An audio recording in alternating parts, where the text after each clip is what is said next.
अस्सलाम वालेकुम। Controversy today के साथ आपकी खिदमत में हाजिर है। जैसे कि आपको मालूम कि अब तक की अहम खबरें और इन खबरों पर हमारे तबसरा निगारों की राय। तबसरा निगारों के तारुफ से पहले आज के मौज़ूआत का तारुफ करवा दें। पाकिस्तान के दफ्तर खारजा ने एक स्टेटमेंट जारी की है 3 दिन पहले। उस पर कोई बातचीत हमें नज़र नहीं आई पाकिस्तान के मीडिया के ऊपर, तो हमने कहा ये भारी पत्थर हम उठा लेते हैं। और वो बातचीत ये थी कि सऊदी अरब के जो वज़ीर दिफा हैं वो पाकिस्तान के दौरे पर तशरीफ़ लाएंगे जनवरी के पहले हफ्ते में। हमने एक और प्रोग्राम के अंदर निशानदेही की थी अपने कंट्रोवर्सी के अंदर ही कि दिसंबर में उनको पाकिस्तान के दौरे पे आना था। पहले नवंबर की डेट थी, फिर दिसंबर की हुई और दिसंबर गुजर गया। अभी तक ये नहीं बताया गया कि वो इस महीने आ रहे हैं कि नहीं आ रहे। दिसंबर क्योंकि जी 25 फरवरी के बाद इफेक्टिवली दुनिया का निज़ाम तकरीबन बंद ही होता है, ठीक है, ख़ास तौर पर सफारती सरगर्मियाँ। तो 25 से लेकर यकम तक जो है तकरीबन 2 तारीख तक बंद ही रहता है। तो खैर वो एक हफ्ता तो सऊदी अरब के वज़ीर दिफा की, उसके बाद पाकिस्तान आमद जो है। वज़ीर दिफा साहब जो हैं जी वो MBS के मोहम्मद बिन सलमान साहब के छोटे साहबजादे हैं। और ये दौरा इस हवाले से बड़ी अहमियत का हामिल है कि एक सर्द महरी चली आ रही है और इस सर्द महरी का आगाज़ जो है वो उस वक्त हुआ जब न्यूयॉर्क के अंदर पाकिस्तान के वज़ीर आज़म ने जो है वो ऐसी गुफ्तगू कर दी जो सऊदी क़यादत को पसंद नहीं आई। लिहाजा सऊदी क़यादत ने उन्हें अमेरिका के दौरे के लिए जो अपना ज़ाती 737 बोइंग दिया था वो उस पर सवार होकर वापसी के लिए रवाना हो चुके थे, लेकिन उनसे वो त्यारा जो था वो वापस ले लिया गया, उन्हें वहाँ पे उतार दिया गया। ये दुनिया की बदतरीन ह्यूमिलिएशन थी जो पाकिस्तान की क़यादत ने इस शौक में बर्दाश्त की कि वो जाएं तो अपने त्यारे पे जाएं। तो वहाँ से वो कमर्शियल फ़्लाइट के ऊपर, सऊदीया की फ़्लाइट के ऊपर सऊदी अरब पलटे और वहाँ पे इत्तला दी जाती है या मुबैना तौर पे काफ़ी दिन तक वो बैठे रहे, 2-3 दिन तक, कि उनको क्या सऊदी क़यादत से मिलने की इजाज़त दी जाए और वो अपनी पोजीशन क्लैरिफाई करें, लेकिन वो इजाज़त बावजूद नहीं मिली। फिर वो पाकिस्तान तशरीफ़ ले आए और आके हमें बताया कि वो वर्ल्ड कप जीत के आए हैं। और उनके वर्ल्ड कप के जीतने के कुछ देर बाद इंडिया ने कश्मीर हड़प कर लिया और वो उस पर कुछ नहीं बोले, बल्कि हमें उल्टा पड़ गए कि क्या मैं इंडिया से जंग कर लूँ। तो उसके बाद फिर उन्होंने आधा घंटा खड़ा भी होना था, वो सारा कुछ, वो कुछ भी ना हो सका, वो आपको पता है, बहुत कुछ पता है। फिर दोबारा वापस चलते हैं जी। फिर हमने उनके साथ उनको सऊदियों को डराने धमकाने के लिए हमारे वज़ीर ख़ारजा साहब ने गैर मोहतात सफारती ज़ुबान के अंदर थूकें उगली, तो उसके ऊपर सऊदियों ने स्ट्रांगली रिएक्ट किया और ना सिर्फ के बराह रास्त बल्कि ट्वीट के ज़रिए भी, और फिर अखबारात में इतनी लंबी जो थी वो FIR कटवा दी। तो हमें पता चला कि मामला बहुत ख़राब हो गए। फिर उसके बाद हमने यहाँ से आर्मी चीफ और ISI चीफ को रवाना किया, क्योंकि हमारे पास सबसे मौसर हथियार यही था जो हमने निकाल मारा सफारती महाज के ऊपर। अब देखें, हमारे ज़हन का भी इलाज होना चाहिए। तो वो दोनों वहाँ पे गए, लेकिन MBS ने उनको मुलाकात नहीं दी, बल्कि अपने छोटे भाई को जो कि वज़ीर दिफा थे उनको मुलाकात के लिए इन दोनों आला हुकाम से भिजवा दिया। उन्होंने इनको मुलाकात दी और तसल्ली देकर रुखसत कर दिया और कहा कि जब वो पाकिस्तान आएंगे तो फिर मामलात को देखेंगे। तो अब वो पाकिस्तान तशरीफ़ ला रहे हैं, अर्ली 20s में हैं और यंग हैं बहुत ज़्यादा। मेरा नहीं ख्याल ज़ाती तौर पे वो कोई इस काबिल होंगे। वो सिर्फ पैगाम लेके आ रहे होंगे और हमारी जवाब ले जाके अपने बड़े भाई को या अब्बा जी को बताएंगे, इसके अलावा उनकी और कोई ड्यूटी नहीं हो सकती। वो आ रहे हैं, लेकिन चलिए पॉजिटिविटी ये है कि बर्फ़ टूट रही है। इसका क्या फ़ायदा होगा भी कि नहीं होगा, आज इस मौजू पे बात करेंगे। दूसरा मौजू जो है जी हमारा, आज जो डाटा जारी हुआ है पेट्रोलियम डिवीज़न की तरफ से या उसके ज़राए के हवाले से, उसके अंदर बताया गया है कि मुख्तलिफ जो फ्यूल्स हम इंपोर्ट करते हैं, मुख्तलिफ ईंधन इंपोर्ट्स करते हैं, उनमें 22 से 27% तक कमी वाक़या हुई है दिसंबर के महीने में। दिसंबर का महीना खैरी मेरी पूरे साल के अंदर सबसे ज़्यादा ईंधन इस्तेमाल करने वाला महीना होता है। एक तो ये 31 का महीना होता है, दूसरा ठंड बहुत पड़ रही होती है और उस ठंड से बचने के लिए लोग ईंधन इस्तेमाल कर रहे होते हैं, जो कि ज़्यादा ईंधन इस्तेमाल हो रहा होता है। जब ईंधन की इंपोर्ट्स बढ़नी चाहिए, उस वक्त अगर ईंधन की इंपोर्ट्स कम हो जाए तो इसका मतलब होता है कि उस देश के दहका से कोई भूल हुई है? उस देश के उस वक्त के लोगों से कोई भूल हुई है? वाला साहब है। हमने जब पता किया तो पता चला कि इस वक्त मार्केट के अंदर या इकॉनमी के अंदर बहुत सारे सेक्टर्स बंद पड़े हुए हैं, जिनके अंदर तालीमी इदारों का भी एक सेक्टर है। बच्चे स्कूलों तालीमी इदारों में नहीं जा रहे, वापस नहीं आ रही। ये जो रोज़ाना की एक हैसल होती है ना सड़कों के ऊपर, आजकल आपको वो रश नज़र नहीं आता। बहुत सारे लोग कोरोना के बायस वर्क फ्रॉम होम कर रहे हैं, बहुत सारी असाइनमेंट्स रुकी हुई हैं, तो इसलिए फ्यूल की कम होनी है।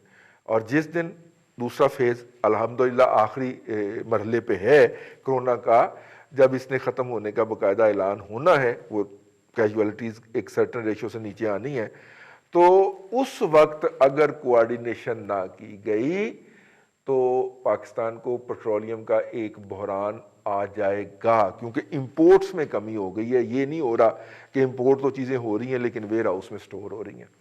तो बर वक्त मुतला किया जाए सरकार को। तो ये हमारा आज का दूसरा मौजू है। आज के मेहमानों का आपसे तारफ़ करवा दूँ। हमारे साथ शरीक हैं जी कॉलमिस्ट नईम मसूद साहब। नईम मसूद साहब जो हैं वो रोज़नामा जंग में कॉलम लिखते हैं, साहिब राय आदमी है। बहुत शुक्रिया सर आपका तशरीफ़ लाने का। उनके साथ तशरीफ़ रखते हैं हमदम दरीना अरसलान रफ़ीक भट्टी साहब। भट्टी साहब सीनियर सहाफ़ी, तजिया निगार और दिन मीडिया ग्रुप के ब्यूरो चीफ लाहौर के। और इस्लामाबाद में हमें ज्वाइन करेंगे हस्ब साबक हस्ब रवायत जनाब मुमताज़ भट्टी साहब। और मुमताज़ भट्टी साहब हमारे इस्लामाबाद ब्यूरो चीफ हैं दिन मीडिया ग्रुप के। मुमताज़ भट्टी साहब से ही शुरू कर लेते हैं। मुमताज़ भट्टी साहब, सऊदीया का शहजादा जो है वो फिर आ रहा है जी दौरे के ऊपर, वज़ीर दिफा। कैसे देखते हैं इस दौरे को आप? थोड़ा सा मैंने तो अपनी तरफ से तारीख बयान कर दी है, आप हमारी रहनुमाई कीजिए। देखिए रिजवान साहब, एक तो ये बड़ा इम्पोर्टेंट है कि सऊदी सफ़ीर हाल ही में एक दिन पहले मिले हैं चीफ ऑफ आर्मी स्टाफ से और इमरान खान साहब से भी, प्राइम मिनिस्टर से भी। और एक ऐसे वक्त में जब इंडियन आर्मी चीफ वहाँ पे उनकी फौजी जो तनसीबात या जगह हैं जहाँ पर विजिट कर रहे थे, जो कि पाकिस्तान की बनाई हुई हैं, ये एक हमारे लिए अलार्मिंग था कि इंफ्रास्ट्रक्चर हमने बिल्ड किया हो और वहाँ पे मुआयना जो है वो एक दिन इंडियन आर्मी चीफ जाके कर रहे हो, एक ऐसे वक्त में जब पाकिस्तान का तनाज़ा कश्मीर के इशू के ऊपर भारत के साथ काफ़ी आगे बढ़ चुका हुआ है। तो डेफिनेटली अब इसमें काफ़ी जो वक्फा है उसके बाद ये मुलाकात हुई सऊदी सफ़ीर की। और उसके बाद वज़ीर दिफा उनके आ रहे हैं। दुआ ये करें कि बाकी पैसे जो रह गए वो मांगने ना आ रहे हों। दूसरी बात ये कि कोई बर्फ़ पिघलती लगती नहीं है रिजवान रईस साहब। और ये बर्फ़ इतनी इसकी मोटी तय है कि हत्ता कि जब शाह सलमान बीमार हुए, अलील हुए, उसके बाद सेहतयाब हुए, तो प्राइम मिनिस्टर इमरान खान की कॉल वहाँ पे नहीं उनसे बात हो सकी। और चीफ आर्मी स्टाफ ने आदत की। तो सूरत-ए-हाल इस लेवल की है, उससे नीचे की नहीं है। अब ये कैसे बर्फ़ पिघलेगी, पिघलेगी, नहीं पिघलेगी, फिर क़िबला नवाज़ शरीफ साहब भी, उनकी भी शुनीद है कि वो जा रहे हैं उधर। और डेफ़िनेटली ये भी एक मैसेज है। और मोहम्मद बिन सलमान की दावत पे जा रहे हैं। तो ये वो सारी सूरत-ए-हाल है जिसका इस वक़्त सामना है हमें। और ये भी है कि शायद नवाज़ शरीफ साहब आने वाले दिनों में वहाँ पे क़याम बढ़ा रहे हैं सऊदी अरब के अंदर। इस तरह की भी इत्तलात आ रही हैं कुछ बाहर से। तो ये वो सारी सूरत-ए-हाल है सियासी, जिसका देखिए पाकिस्तान के जितना भी अब तक का मामला रहा है, चाहे वो सियासी हो, सफारती हो, दुनिया के अंदर मामलात हों, हमारी सऊदी ने हमेशा बड़ी हेल्प की है रिज़वान रईस साहब, इससे पहले भी। और शाह फैसल से लेकर ऑनवर्ड जो है, हर मुश्किल वक़्त में उन्होंने हमें सपोर्ट किया। इसमें तो कोई दो राय नहीं होनी चाहिए कि हमारे मुश्किल वक़्त में उन्होंने काम किया, मदद की। इस वक़्त भी जब ये गवर्नमेंट भी आई तो उस वक़्त भी हालात ख़राब थे, माशी हालात ख़राब थे। आपको पैसे दे दिए उन्होंने, आपको उन्होंने सपोर्ट दी आते ही, और वार्म वेलकम दिया। प्राइम मिनिस्टर वहाँ पर गए, चीफ आर्मी स्टाफ जाते रहे, यहाँ पर आए। ये 2 ही ममालिक थे जिन्होंने दोनों के सरबराहान यहाँ पर आए। मोहम्मद बिन सलमान आए और उधर से जो है वो यूएई से भी सही। मोहम्मद बिन ज़ायद। तो ये वो सारी सूरत-ए-हाल थी जिसमें से निकल के आज यहाँ पे आप खड़े हैं, जहाँ पे आपकी फ़ॉरेन पॉलिसी अरब ममालिक के हवाले से ऑलमोस्ट कोलैप्स हो चुकी हुई है। और ना आपके वज़ीर ख़ारिजा साहब, ना आपके आज एक डेवलपमेंट ये हुई है कि यूएई के जो वज़ीर दाखिला हैं, अदनान बिन मुबारक, उन्होंने मुबारक बिन अन-नहान, उन्होंने वज़ीर दाखिला शेख रशीद अहमद को कॉल की है और उनको मुबारकबाद दी है वज़ारत दाखिला को, वो उनके ज़ाती उसके ऊपर जो ताल्लुकात थे उसके ऊपर। तो देखिए, अगर तो आप पाकिस्तान जो है वो आइसोलेशन के अंदर रह के आगे नहीं बढ़ सकता। हमारे लोगों के भी जज़्बात हैं उस सरज़मीन के हवाले से। गलतियाँ उनसे भी हुई हैं, हो रही हैं। सऊदी अरब या यूएई के जो इज़राइल के हवाले से डिसीजंस हैं, उनके ऊपर मुस्लिम उम्मा के अंदर कंसर्न्स पाए जाते हैं। पाकिस्तान के अंदर बिलख़ुसूस पाए जाते हैं। लेकिन इवन देन हुकूमती सतह के ऊपर इतनी सर्दमोरी पहले कई अशरों के अंदर नहीं हुई जो अब देखते हैं। इनको इसको मेल्ट डाउन करना है। अगर हमारे ऊपर फिर कोई मुश्किल वक़्त आता है, तो ये लोग इस दफ़ा ये जो एक बड़ा इनके हमेशा इंडिया के साथ रिज़वान साहब ताल्लुकात रहे, लेकिन जो इस वक़्त हुआ कि हमें पीछे करके इंडिया जो है उसको स्पेस दी गई, ये बड़ा अलार्मिंग हुआ है। और हमारी एक बड़ी लंबी इन्वेस्टमेंट थी वहाँ पे, हमारी भी खिदमात हैं, ऐसा नहीं कि उन्होंने ही हमारे ऊपर एहसानात किए। मेरा ख़्याल है कि ये लॉस वो है जिसको अच्छा, जल्दी-जल्दी मेंड नहीं किया जा सके। मुमताज़ भट्टी साहब, हमारे वज़ीर ख़ारिजा साहब फरमाते हैं कि मुत्तहिदा अरब अमारात के शानदार नाकाम तरीन दौरे के बाद कि मुत्तहिदा अरब अमारात के पास हमारे अलावा कोई ऑप्शन ही कोई नहीं है। एक तो ये गलत फहमी दुरुस्त फरमा दीजिए कि क्या मैं सही समझाऊं उनके बयान को, अगर उन्होंने ये कहा है तो यार ये गलत फहमी हमें किस बात की है, ये मतलब कि ये तुर्म खानी किस बात की है, हमें पता भी है अपनी औकात का और इस तरह की बातें हम करते हुए पाए जाते हैं।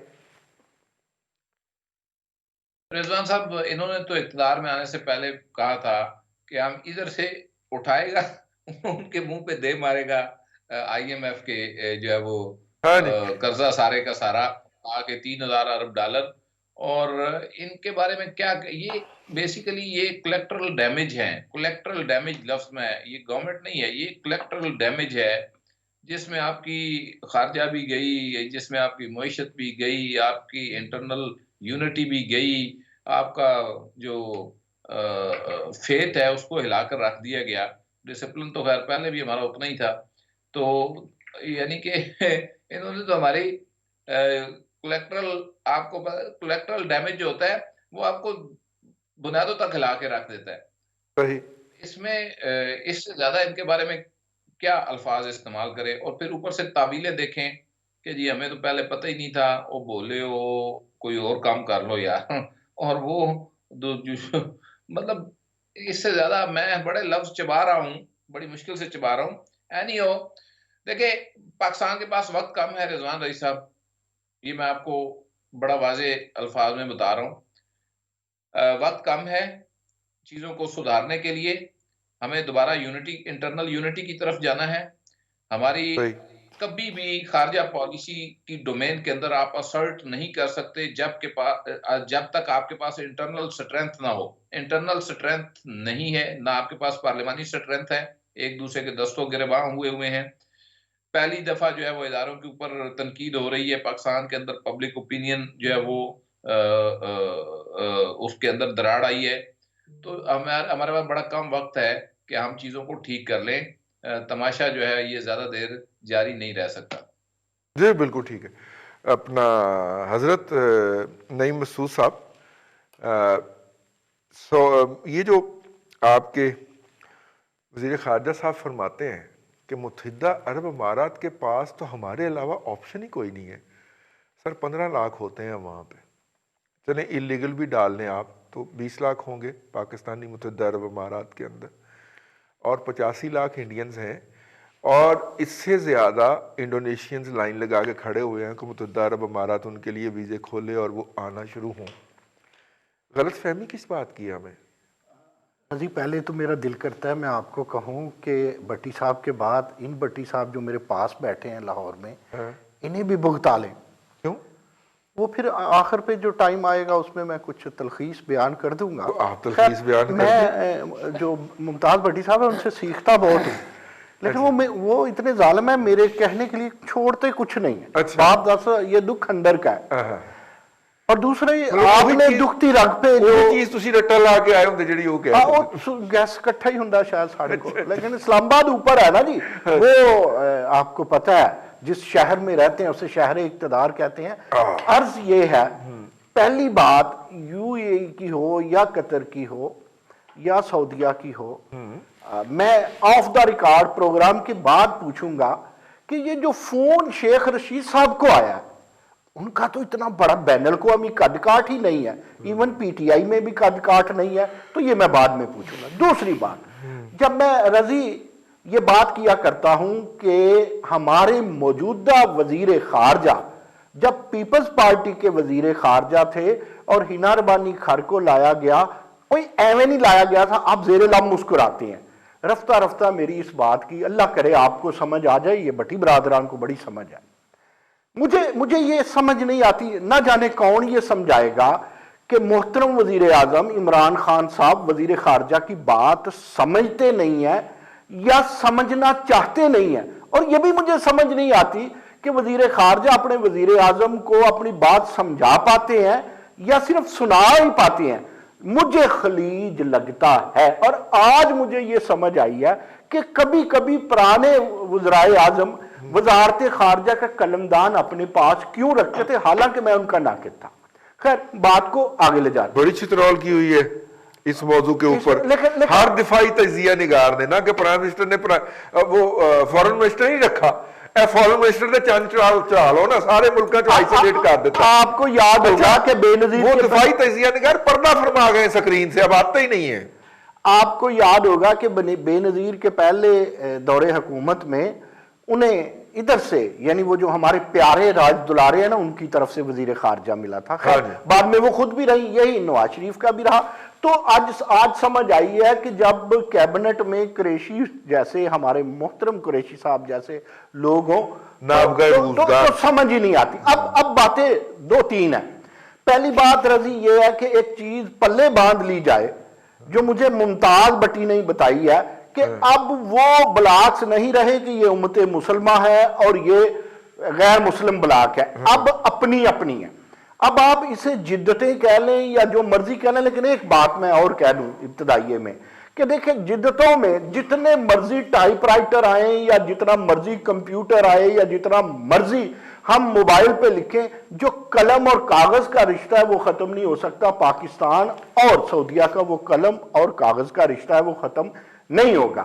इसके बावजूद कि सऊदिया, इंडिया और अमेरिका एक अलग ब्लॉक बने हुए हैं, किसी को समझ नहीं आता, तो वो चश्मे बीना को बरूए कार ले आए। क्यों बने हुए हैं कि अमेरिका के साथ जो सऊदिया का सबसे ज्यादा कारोबारी तल्लक है, हमारे साथ मोहब्बतों का तल्लक है, मुतवल्ली है वो काबे के, मक्के और मदीने के, हम उनसे प्यार करते हैं और दिल से करते हैं, लेकिन उनका जो इक्तसादी रिश्ता है वो अमेरिका के साथ बहुत मजबूत है। और वही रिश्ता ट्राइएंगल बन करके इसके साथ, जिसे आप भारत कहते हैं, उसके साथ भी है। और ये रिश्ता, और उन्हें हमारा रिश्ता ईरान से भी चुभता है, और उन्हें हमारा, मैं उन्हें जब कह रहा हूं तो तीन ममालिक को कह रहा हूं, फिर सुन लीजिए, भारत, अमेरिका और सऊदिया। उन्हें हमारा रिश्ता तुर्की से भी चुभता है, उन्हें हमारा रिश्ता मलेशिया से भी चुभता है, ईरान से बहुत चुभता है, और चुभन की इंतहा हो जाती है चीन के हवाले से। लेकिन हमें भी तो सर्वाइवल ऑफ द फिटेस्ट के रूट पे चलना है, एक बात। दूसरी बात यह है कि रजी, जब पुराना 2015 का एक आपको वाकया सुनाता हूं, जब यमन और इन आपस में जंग हुई सऊदिया की, तो उसमें हमारे ऊपर प्रेशर था कि हमें एक के साथ जाना है, लेकिन उस वक्त की असेंबली ने कहा कि हम गैर जानबदार रहेंगे। थोड़ा सा माइंड किया सऊदिया ने, हमने उसे राजी कर लिया। अब फिर उसी वजारत खारजा पे आता हूं कि भाईजान, ARY पे बैठ के जब आप कश्मीर के हवाले से पॉइंट स्कोरिंग करते हैं, कश्मीर लेना है आपने, कश्मीर का मामला आपका, आपने कहा कि सारी दुनिया सऊदीया समेत हमारा साथ नहीं देते, तो हम क्या और बलाक तराश लें? एक्चुअली वजीर खारजा ने यह कहा था, जो सफारती अदाब के हक में हो या खिलाफ हो, हम अफोर्ड नहीं कर सकते थे। देखिए, हर मुल्क की वजारत खारजा की या जी फॉरेन पॉलिसी, उसकी एक अफोर्डेबिलिटी है। सही। अगर पल्ले नहीं तेला तो कर दी फिरे मेला मेला, इस तरह नहीं होता था जिस तरह कुरैशी साहब ने किया। तो ये एक गुनाह था, गुनाह कबीरा था, जिसकी वजह से हमें नुकसान हुआ। वरना एक मौके पे 6 पॉइंट कुछ अरब डॉलर, तो जब आप डिफॉल्ट होने जा रहे थे 2018 के बाद, आपको ऑफर भी की गई जो आप जल्दी मांग ली। एक तो ये बात है कि हम डिफॉल्ट नहीं हो रहे थे, लेकिन हमसे ज़र मुबादला नहीं मैनेज हो रहा था ना, क्योंकि हम फैसला नहीं कर पा रहे थे। यार, जिस तरह की ये हुकूमत है उस वक्त सऊदीया जो पैसे वापस मांग रहा है, जो गुनाह नहीं है। अच्छा, हम खुद अपने पांव पे खड़े होंगे, इसने हमें बचाया था बड़े, और आइंदा भी जब औखा वक्त आएगा तो सऊदीया हमारा साथ देगा। आइंदा भी जब नलायक आप पे मुसल्लत होंगे तो आप पे औखा वक्त आएगा। अच्छा, बात अगली जो मैं रजी करना चाहता हूं, देखें, सफीर से मुलाकात हुई वजीर आजम साहब की। मैं कभी, मेरा तल्लक बहुत ज्यादा था सऊदी सफारत खाने से, लेकिन आप कभी पीपल्स पार्टी, जिसे आप बड़ा ईरान परस्त समझते हैं, उस दौर में सफीर का सफारत खाने का ताल्लुक बहुत अच्छा था हुकूमत के साथ। उसके बाद जब नून लीग की हुकूमत आई, तब का भी मैं गवाह हूं, बहुत अच्छा। और अब भी मैं जानता हूं, मैं आपके प्रोग्राम में आने से पहले कुछ लोगों से जो सफारत खाने के अंदर है बात करके आऊं। वहां आपने बर्फ तोड़ने की बात की और मुमताज भट्टी ने इस्लामाबाद से बर्फ पिघलने की बात की, तो दोनों ने बात दुरुस्त की। यहां दिल तो टूट रहे हैं, सफारती अदाब टूट रहे हैं, तल्लक टूट रहे हैं। वो आपकी बताई हुई बर्फ नहीं टूट रही, ना उनकी बताई हुई बर्फ पिघल रही है। इसके लिए मैं आज हाथ जोड़ के वजीर आजम पाकिस्तान से कहता हूं, खुदा का वास्ता है, जरदारी साहब के नक्शे कदम पे बस इतना चल लें कि कुरैशी को बदल लें। उनको कहने की जरूरत नहीं है, जुल्फी बुखारी को गुजारिश करें, उनको हाथ जोड़े, क्योंकि वो तबाही के मिशन पे मेरे लिए भी वक्त नहीं आ गया कि मैं वजीर आजम की बजाय वो तबाही घेरने के लिए आए हुए हैं, तो अपने मुल्क वापस लौट जाएं, हमारी जान छोड़ दें, मेरी इज्जत ना कर। जुल्फी बुखारी नु हाथ जुड़ा दो, यार मेरी इज्जत करो ना करो, बेइज्जती ते ना करो। जनाब अरसलान भट्टी साहब, हजूर ये सऊदी अरब के वजीर दिफा आ रहे हैं, यानी जिन्होंने जाके तल्लकात बचाने की कोशिश की थी, उनके ही तल्लकात बच रहे हैं। मुख्तासरीन अल्फाज में तो हम ये कह सकते हैं, क्योंकि मेरी राय के मुताबिक तो वजीर दाखिला को आना चाहिए था, अगर वजीर खारजा को आना चाहिए था। अगर वजीर खारजा नहीं तो चले कोई नायब वजीर खारजा हो जाता, ठीक है। और लेकिन एक्चुअली ये मेहमान है किसी और का, इसे चाहता कोई और है। असल मजे की बात यह है कि हमने बहरीन, कुवैत, कतर और यूएई के बहुत सारे शहजादों को अभी परसों ही हुबारा बस्टर्ड जो है, क्या उसको उर्दू में कहते हैं, वो उसका शिकार की इजाजत दी है। दुनिया भर के अंदर बैन है उसका शिकार, लेकिन उसके शिकार की इजाजत दी है।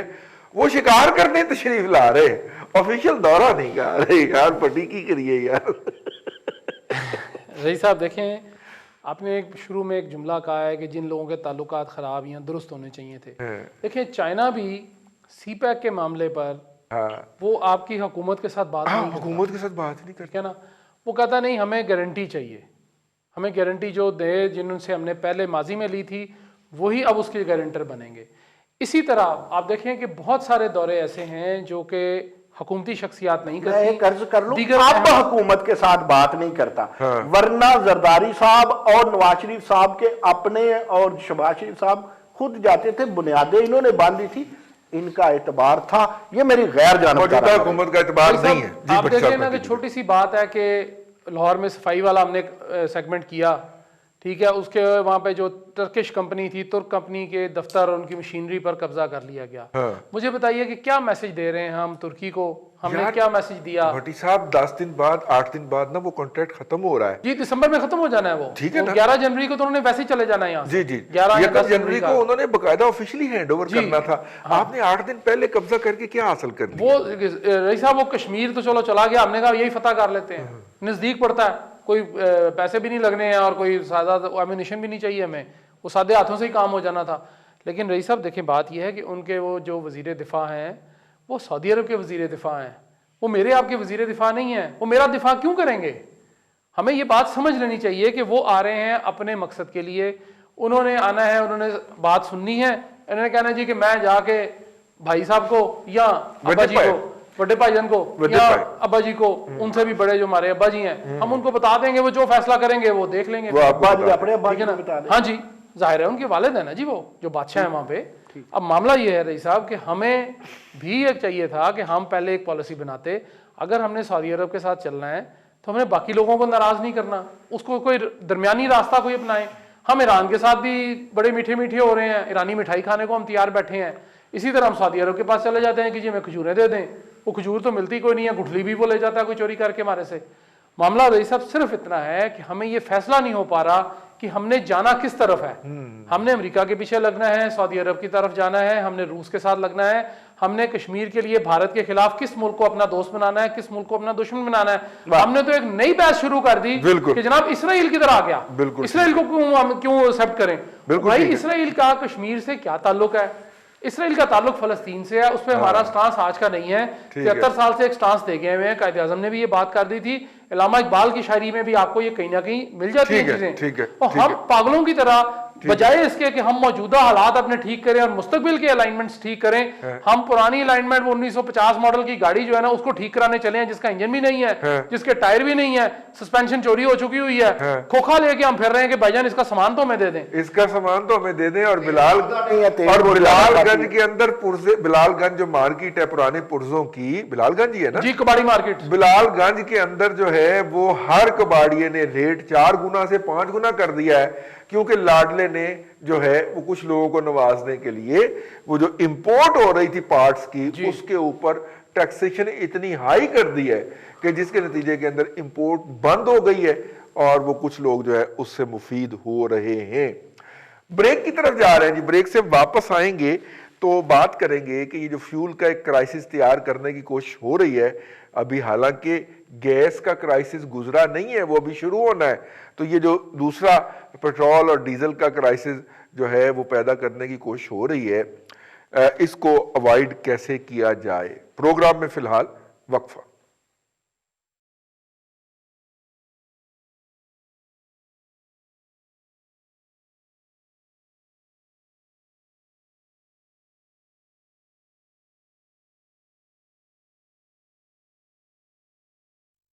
Welcome back. कंट्रोवर्सी टुडे के अंदर आपको एक मरतबा पे खुश आमदीद कहते हैं। आज अखबार के अंदर एक ख़बर छपी है और उस खबर के अंदर बताया गया है कि मुख्तलिफ ईंधन जो हैं, ईंधन के अंदर हमारा पेट्रोल आ जाता है, डीज़ल आ जाता है, फर्नेस ऑयल आ जाता है, ये जो हमारी ज़रूरियात रूटीन के मुताबिक चल रही होती हैं, अब उनकी दरामद के अंदर 22 से 27% तक कमी नोट की गई है। ज़ाहिर है ये डाटा जो है ये नवंबर के महीने तक का है, 1 दिसंबर से अब तक का डाटा जो है वो जनवरी में जाके जारी होगा। अब दिसंबर और जनवरी साल के 2 सबसे ज़्यादा ईंधन इस्तेमाल करने वाले महीने, और उन महीनों में अगर ईंधन की दरामद कम हो रही है जबकि आपको LNG भी नहीं मिल रही, तो इसका मतलब ये है कि कहीं कोई सप्लाई में गैप जनरेट किया जा रहा है। मैं एज एन आउटसाइडर बात कर रहा हूँ। हस्बे साबक हस्बे तौफीक Mumtaz Bhatti sahab, as an outsider, as a student of Pakistan economy, ये मुझे नज़र आ रहा है कि दिसंबर में फ्यूल की जो दरामदात हैं, ईंधन की दरामदात में इजाफा होना चाहिए। अगर ये कमी हो रही है, नवंबर में डाटा कमी शो कर रहा है, इसका मतलब है किसी माफिया ने सप्लाई चेन को रोकने के लिए वारदात डाली है। तो क्या ऐसी सूरत में जो लोग फैसला साज हैं या जिन्हें ये फैसला करना है, उनको इस बात का कोई नहीं है कि वो एडिशनल कार्गोज का ऑर्डर प्लेस करें और इस बहरान को अवॉइड करें? मुमताज भट्टी साहब। रिजवान भाई साहब, मैं आपकी इस सारी बात को नहीं मानता और उस वक्त तक नहीं मानूंगा जब तक प्राइम मिनिस्टर इमरान खान साहब खुद स्क्रीन पे आकर न कह दें कि फ्यूल का बहरान पैदा होने वाला है। क्योंकि देखें, इससे पहले जब से वो प्राइम मिनिस्टर बने हैं पिछले 2.5 साल के अंदर, कोई एक बहरान ऐसा नहीं है जिसका उन्होंने पहले आके बताया ना हो। चीनी के बारे में उन्होंने बताया, गैस के बारे में उन्होंने बताया, और पहले पेट्रोल का क्राइसिस हुआ वो उन्होंने बताया, डॉलर के हवाले से उन्होंने बताया, वो पहले बताते हैं एटलीस्ट, तो रुकता उनसे नहीं है, वो जाता है। और मैं तो उस वक़्त मानूँगा जब अगर 2-4 दिन के अंदर प्राइम मिनिस्टर आते हैं स्क्रीन के ऊपर और कह देते हैं कि जनाब फ्यूल क्राइसिस आने वाला है, तो मान लेंगे, वरना आप यकीन ठीक रख लें कि नहीं आएगा। देखिए ठीक है रिजवान जी। साहब, ना तजर्बाकारी का सबसे बड़ा नुकसान ये होता है कि जो मुख्तलिफ ये गाठजोड़ करने वाले माफियाज होते हैं, ये बड़ी आसानी से आपको चूना लगा जाते हैं उस हुकूमत को जिसके अंदर बड़े शार्प और डिसीजन मेकर ना बैठे बैठे हुए हों और उनके पास तजर्बा ना हो। तो माफियाज को देखिए हुकूमतें कहीं ना कहीं अकोमोडेट करती हैं, क्योंकि इसके बगैर मईशत चलती नहीं है।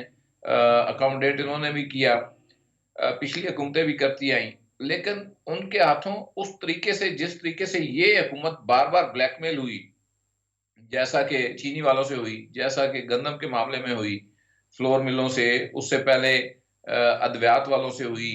आपको मालूम है 2 दफ़ा इन्होंने, देखिए वो कियानी साहब के ऊपर हम बड़ी तनकीद किया करते थे कि जी उनके दौर में ये हो गया, वो हो गया। अब तो उससे कई गुना ज़्यादा अद्वियात की कीमतें बढ़ी हैं और उसकी जस्टिफिकेशन भी दे रहे हैं। लेकिन वो चूँकि शौकत खाना चलाने वाले साहब मुल्क की सेहत चला रहे हैं, तो अब कोई बोलता नहीं है और उसकी पे बात नहीं करता। क्या नहीं पॉलिटिकल आदमी था, मैंने भी तनकीद की, आपने भी की, सबने की। उससे कई गुना ये बड़ा इज़ाफ़ा था जो अब हुआ है। तो लेकिन देखिए रिज़वान साहब, अगेन प्लानिंग कमीशन आपकी जो, अच्छा सबसे बड़ी एक और चीज़ मैं आपको खबर भी देता चलूँ कि कुछ अरसे से फ्यूल की ये जो पेट्रोलियम की मिनिस्ट्री है, और यहाँ पे एक अजीब किस्म की कशमकश चल रही है। इसमें से कुछ लोगों के कुछ उखाड़-पुछाड़ कैबिनेट में जो होनी थी, उसमें ये भी शामिल था कि उमर अयूब और नदीम बाबर साहब जो हैं वो छाए हुए हैं। वो तो तमाम मामलात को खुद हैंडल कर रहे हैं। तो जो उनके काम में मुदाखलत करता है, फिर ये भी चला कि जी असद उमर को वहाँ से प्लानिंग कमीशन से हटा के इधर ले आए, और इस तरह की सूरत-हाल थी, इस रीशफ़ल के अंदर नहीं हो सका। लेकिन शुनीद है कि आने वाले दिनों में एक और रीशफ़ल होने जा रहा है। तो बिलाखिर क्या होगा? फाइनली एक ऐन मौके के ऊपर जो कि आपके खदशात हैं, हो सकता है वहाँ पे रीशफ़ल हो जाए, या ये जो रस्साकशी जारी है, इसके नतीजे में क्राइसिस जो है वो एक्सेलरेट कर जाए, ऐन मुमकिन है। क्योंकि मॉनिटरिंग है नहीं, जो मॉनिटरिंग के इदारे हैं, वो भी एक लिहाज से आप कह लें रेगुलेटरी बॉडीज़ जो हैं, वो पहले ही ज़िच हो चुके हैं लोग, और वहाँ पे ठीक लोग काम नहीं करना चाहते। ये इस गवर्नमेंट का सबसे बड़ा अलमिया ये है कि इन्होंने इतना लोगों को डिस्करेज किया है, ब्यूरोक्रेट्स को कि अब वो कहते हैं कि अच्छा यार आप करो। जी। चले अपना नईम मसूद साहब, सर अर्ज ये है कि मेरा मेरा सवाल तो ले लीजिए। देखिए गैस का बहरान अभी आया नहीं है, गैस का बहरान आना है, क्योंकि हमें हमारी ज़रूरत के वक्त कोई भी आलमी सप्लायर जो है वो गैस फ्राहम करने को तैयार नहीं है। हाँ 8-10 दिन की वो ताख़ीर कहते हैं कि वो आप कर लें, 8-10 दिन की ताख़ीर के बाद और दुगनी कीमत पे हमें वो कार्गो मिल रहा है। एक तो वक्त पे नहीं मिल रहा, दूसरा उस कीमत पे नहीं मिल रहा। और आपने ऊपर से, चलिए अगर किसी को गैस नहीं मिला तो वो स्टोव के अंदर वो मिट्टी का तेल जला के काम चला लेता है ना, तो मिट्टी का तेल भी आप जो है उसकी सप्लाईज भी बंद कर रहे हैं सर। ऐसी बात ये मैं अर्ज करने लगा था कि मुझे सिलेबस बता दे, मैंने बोलना क्या है। 3 बातें हैं छोटी छोटी, वो करके फिर आपकी बात की। तो पहली बात तो ये है कि मोहतरम मुमताज़ भट्टी ने बताया कि कौन सा बहरान है जो वजीर आजम साहब ने पहले ना बताया हो, या उनसे पूछे बगैर आया हो। अच्छा उन्होंने बताया हो और ना आया। हाँ एक तो ये देखे विजन बड़ा है हमारे वजीर आजम साहब मोहतरम का। मेरे एक दोस्त हैं अनीस ख्वाजा साहब, आज़ाद कश्मीर मुजफ्फराबाद में, उन्होंने इंग्लिश में कभी कभी कालम लिखते हैं। उन्होंने एक लतीफ़ा भेजा, उस लतीफ़े में जो पर्सन है उसकी जगह मैं अपने आप को यूज़ कर लेता हूँ कि कोई एक नईम मसूद था, वो 3 साल तक ट्रेनिंग करता रहा कि मैंने लड़ाई करनी है, लड़ाई करनी है। जब वक्त लड़ाई का आया तो वो सजदे में तो नहीं गया, लेकिन उसने अपने बड़े ऑफिसर से पूछा ये जो बंदूक है, ये जो मेरे पास गन है, इसका मुंह किस तरफ करना है। तो उसने उधर को करना है कि अपनी तरफ करना है? वो अपनी तरफ करना है या उधर करना है? तो उन्होंने कहा तू जिस तरफ भी करेगा ये कौम का फायदा ही है। फायदा ही है। तो अब यह है कि 3 साल के बाद बतौर उनके उन्हें इतनी समझ बहरहाल जरूर आ जाती है कि बहरान आ रहा है। अब मैं वो मिसाल नहीं देना चाह रहा कि सुबह वो गायब थी और रात को उसने पशीनगोई की, तो पता इन्हें चल जाता है, लेकिन ये इसकी मैं दाद देता हूं। ठीक है। अगली बात ये है, लतीफा मुमताज भट्टी साहब बाद अपना अरसलान भट्टी साहब सुनाने के बाद है जी। नहीं ये बीच में अपने दोस्तों को शामिल कर लेंगे। मैंने जरा लतीफे को सेंसर करना था, टाइम भी मेरे पास। ठीक है ठीक है। आप मुझे लतीफा बना देते हैं। अगली बात, अच्छा आजाद कश्मीर से एक और याद आया बात कि मंजूर गिलानी साहब है आजाद कश्मीर के साबिक चीफ जस्टिस, वो कहा करते हैं कि आजकल लोग पाकिस्तान में कश्मीर कश्मीर ज्यादा कहते हैं, आजाद कश्मीर नहीं कहते। इसका कभी फिर जवाब देंगे। रजी बात सिर्फ इतनी है, इंपोर्ट की हो या एक्सपोर्ट की हो, तेल की हो, बैन अल-अक़वामी कर्जे की हो, फिर मेरी सुई अटक जाती है असद उमर पे और मुराद सईद पे और मोहतरम वजीर आजम पे। इन लोगों ने धोखे दिए महज अनाने इक़्तिदार हासिल करने के लिए कि हम आएंगे तो पेट्रोल बड़ा सस्ता होगा। आप तो रो रहे हैं दरामदात को, आप तो रो रहे हैं दरामदात और बरामदात को। उन्होंने कहा उस दौर से तेल आज सस्ता है, वो आप बात ही नहीं करते और ये कौम को दे रहे हैं बहुत। यानी नवाज शरीफ के दौर से आलमी मंडी में, मैं फिगर में नहीं जाता, पेट्रोल डीजल सस्ता है और वो असद उमर साहब कहां हैं, कहां बलमा, और वो दे रहे हैं उससे महंगा। उस वक्त सच्चे थे कि अब सच्चे थे? उस वक्त भी झूठे थे कि आज भी झूठे हैं? एक बात, वो मुराद सईद इसलिए याद आया, कहता है फलां के मुंह पे इतने अरब मारूंगा, फलां के मुंह पे इतने अरब मारूंगा, लेकिन इतने बड़े झूठ से इन्होंने इक़्तिदार संभालने के लिए मुंह छुपाना चाहिए था, वो नहीं छुपाते। अब इन पे आप मुझसे लेते हैं तबसरा, रजी इनका होमवर्क नहीं है। जिस मुल्क की आपने ये प्रोग्राम आज किया था वजारत खारजा से शुरू, जिस मुल्क की खारजा ठीक ना हो उसकी इंपोर्ट एक्सपोर्ट भी ठीक नहीं होती। बाकी मुझे इस गवर्नमेंट में यार आके पता चला, आप तो पंडित हो इकोनॉमिक्स के और इसकी रिपोर्टिंग करते रहे हो, इस कदर माफिया, मैं आपको दावे से कहता हूं, खबर आप ब्रेक करेंगे कि कोई माफिया है जो दिसंबर जनवरी में ज्यादा चलने वाले ईंधन को कम किया गया और आगे वो किस तरह मल्टीप्लिकेशन करेंगे व्हाइट कॉलर क्राइम के लिए। इनके तो अपने एनआरओ है ना। ये कैसे हुआ? चीनी का माफिया इस दफा इंट्रोड्यूस हुआ, उस वक्त माफिया नहीं होते थे, पता चलता था मिलों ने इस तरह किया। अब एक पूरा जत्था मिलता है और क्राइम करता है, चीनी माफिया, आटा माफिया, अब जो माफिया जिसने पेट्रोल, अभी आपने बताया कि जो पुराने स्पेयर पार्ट्स थे उस पे भी माफिया, एजुकेशन का माफिया, मीडिया का माफिया, मैं किस किस की बात करूं कि कितने माफिया। और मैं ये दावे से कहता हूं उनका पीटीआई की साथ तल्लक नहीं है, ना तहरीक में ना उसकी तारीख में। ये वो लोग हैं जो सियासी लोग नहीं है, ये वो लोग हैं जो ईमानदारी से हिस्सा पहुंचाते हैं। देखिए ईमानदारी से हिस्सा हमें भी पहुंचाया जाए, यानी कौम को भी पहुंचाया जाए। नहीं, अगर आप और मैं आपको एक बात बता दूं, आप तो यार बड़े लेवल की गल करने वाले हो, मैं अदना सा बंदा हूं। आपको पता है लाहौर का गंद साफ नहीं हो रहा, आपको पता है जहां मैं रहता हूं वो आप समझते हैं कौन सा इलाका है, वहां पे ना गैस आ रही है, बिजली 2-2 दिन बंद, ट्रांसफार्मर चेंज करना हो तो 1.5 से 2 दिन लगते हैं। ऐसा हमने पिछली हुकूमतों में नहीं देखा है।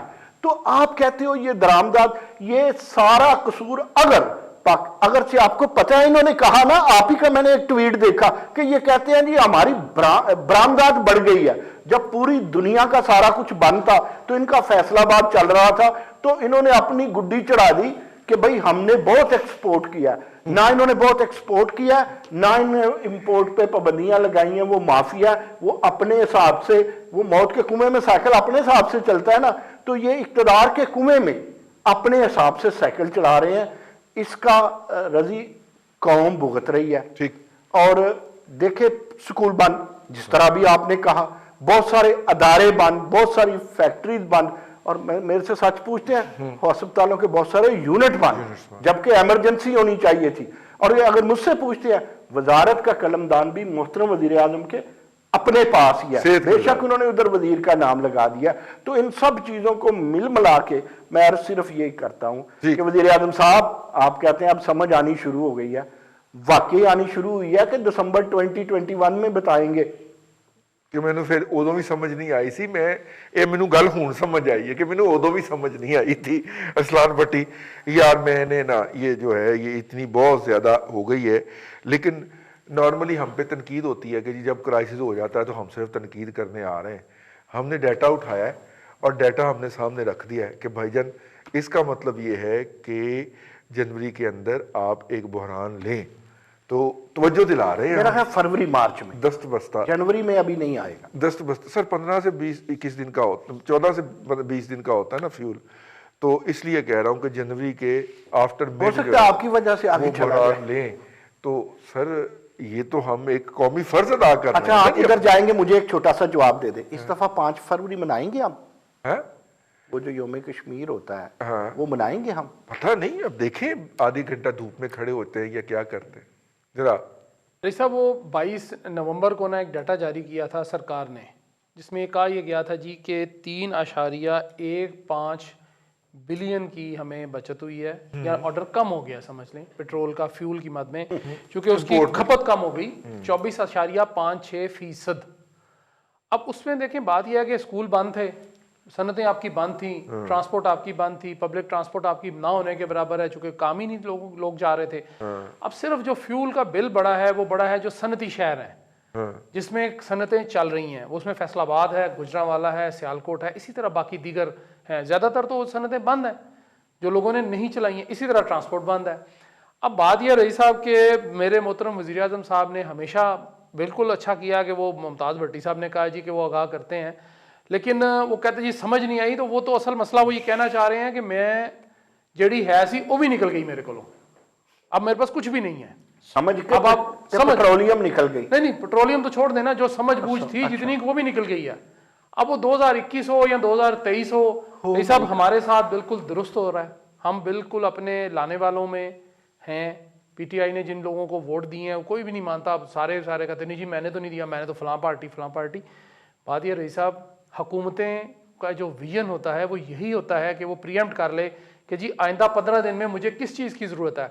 आपका यहाँ अदरक का बहरान चल रहा है ना, 1000 रुपए किलो हो गया, सुर्ख मिर्च आपकी 1000 के करीब पहुंच गई, अंडे मैंने आपको बता दिया बहरान करता जी सुर्ख मिर्च जो है वो 1200 को टच करके वापस आई जी। अब देखिए मसला ये रही साहब कि अंडे 25 रुपए का हो गया, मुझे बता दीजिए क्या। लेकिन यार आलू 50 रुपए का हुआ, ये भी तो माने ना आप। साहब उसमें अंडा ही डलना है ना, हुकूमत की आला परफॉर्मेंस की वजह से। मैं उसकी अर्ज करता हूँ उसमें भी आपने 50-40 का होगा। साहब आप सुन लें मेरी बात, आलू इसलिए 50 रुपए का या 60 रुपए का बिक रहा है कि आलू है छोटा, ये जिम्मेदार उखाड़ लेते हैं अर्ली कि हमें रेट ज्यादा मिलेगा। आप कह रहे हैं कि पंजाब की फसल आ गई है जी, इसलिए सस्ता जी जी, इसलिए थोड़ा सा कम हुआ है कि पंजाब ने फसल दे दी है, उन्होंने जमीन खाली की है गंदम लगाने के लिए। सस्ता तो भाईजान हो है ना, नहीं उन्होंने गंदम लगाने के लिए रही साहब जमीनें 100 रुपए से 50 पे आया है। जी जी जी बिल्कुल ठीक है। आलू की तरफ बिल्कुल का ख्याल नहीं गया, लेकिन आलू का ये है कि एक तो उसका नोटिस नहीं हुआ, दूसरा आलू है छोटे साइज का, आलू ज्यादा है, छोटा आलू है। ये बहुत सारे बीज जो हैं जो सीड के तौर पे हम इस्तेमाल करते हैं, हमने वो भी बाजार में बेच दिया है। मंडी में आप चले जाएं या बाजार में चले जाएं, आप लोग तो इस मंडी में जमीन बेच देते हैं यार, छोटा आलू क्या बात नहीं। वो ये बात यह जी कि जहाँ पे अल्लाह माफ करे पता नहीं, वो अब मिसाल देनी चाहिए कि नहीं, पैगंबर बाजार में बिक गया तो बाकी रह क्या जाता है। मामला सिर्फ ये रही साहब, मामला है नीयत का, वो हमारी है नहीं कि हमने ये चीज ठीक करनी है, हमने ये चीज लानी है। पहले कहा करता था बट्टी नीयत, अब बात नीयत की नहीं है। हम लोगों का दारोमदारी नहीं तो। अरे सुन लेना आपका, देखिए नमाज में अगर नीयत ही नहीं तो नमाज का एक ही आपसे प्यारे भाई सुन लेना, दोनों भाई सुन लो, बात नीयत की नहीं है, अहलियत की है। अहलियत की है। मुमताज भट्टी साहब कुछ ऐड करना चाह रहे हैं। देखिए नीयत और अहलियत एक तरफ, लेकिन मैंने जो बात की है कि जो मुख्तलिफ गवर्नमेंट के अंदर लॉबीज हैं, उसमें से एक लॉबी देखती है उन्होंने दाढ़ी लगा दी है ऐसी क्यों पीछे, मतलब ये मैं आपको फैक्ट बता रहा हूँ। गवर्नमेंट के अंदर एक लड़ाई खुली हुई है। देखिए चाहिए तो ये था, अब मेरे पास ये आज ये गवर्नमेंट आप किसे कह रहे हैं, लड़ाई आपने कहा ना उनके अंदर चल रही है, तो अब गवर्नमेंट किसे कह रही है? रिजवान साहब फ्रंट पेज की खबर है, आज का अखबार बाई चांस पड़ा है मेरे पास, कि ओगरा ने तेल के बहरान पर इंक्वायरी कमीशन की रिपोर्ट मुस्तरद कर दी। फ्रंट पेज के ऊपर ओगरा ने जो है वो गवर्नमेंट की जो इंक्वायरी रिपोर्ट है इसके ऊपर अपना तेल के ऊपर बहरान के ऊपर वो उसको मुस्तरद कर दिया है। अब मुझे एक बात बताएं कि जब उसके अंदर अब ओगरा को गवर्नमेंट की सफ़ों के अंदर से सपोर्ट हासिल होगी, कुछ मिनिस्टर्स की जो कि मुखालिफ लॉबी के होंगे। इसी तरह कोई और चीज़ उठा लें, चीनी के बहरान की रिपोर्ट जो है वो हुकूमत की सफ़ों से मुस्तरद कर दी गई। आप अपोजिशन को तो एक तरफ रखें ना। सबसे पहले हुकूमत के अंदर से चैलेंज हो गई, हुकूमत के अंदर से लोग बोल पड़े, राजा रियाज समेत और जहांगीर तरीन समेत और कई और लोग। तो कोई ऐसी रिपोर्ट मुझे बताएं। देखिए होता क्या है कि गवर्नमेंट एक काम करती है, अपोजिशन उसको चैलेंज करती है, उसका ऑपरेशन करती है, असेंबली के अंदर, कमेटी के अंदर, स्टैंडिंग कमेटी के अंदर, हर फोरम के ऊपर, ये उसका राइट होता है, मीडिया के ऊपर भी। यहाँ पे उनको तो तौफीक ही नहीं है, वो तो जलसे कर रहे हैं और इन चीजों के ऊपर तो उनकी तवज्जो ही कोई नहीं। उन्होंने खुली छुट्टी इनको दी है कि लूटो, जो मर्जी करो, इनके लोग दिहाड़ियां लगाएं। और वॉच डॉग का किरदार जो है वो नहीं अदा करी, मीडिया वैसे मार मार के अधमुआ कर दिया इन्होंने, ठीक। बंद कर दिया। तो ये ओगरा को किसने कहा कि भाई आप इनकी रिपोर्ट को मुस्तरद कर दें, और इनके खिलाफ क्या इन्होंने एक्शन लिया? दूसरी, अच्छा, सिंपली एक चीज और बड़ी इंपॉर्टेंट कि भाई अगर हुकूमत की रिपोर्टें हुकूमत ने नहीं माननी तो जारी किस लिए करते हो? ठीक हो गया। चलिए, उसको रिपोर्ट के ऊपर वसाइल ज़ाहिर करके इंक्वायरी कमीशन बिठा के ब्यूरोक्रेसी का एतमाद जो है वो तबाह कर दिया गया। वो काम करने के लिए तैयार ही नहीं है और माननी इन्होंने खुद भी नहीं है। अदालतें तो बाद में ठीक, पता नहीं उसके साथ क्या करेंगी, खुद ठीक हुकूमत ही है, मानने को तैयार नहीं है। बिल्कुल ठीक। बहुत शुक्रिया मुमताज़ भट्टी साहब, अरसलान भट्टी साहब और नईम मसूद साहब आज के प्रोग्राम से। कल फिर आपकी खिदमत में हाजिरी होगी नए मौज़ूआत और मेहमानों के साथ। अपना ख्याल रखिएगा। अल्लाह हाफ़िज़।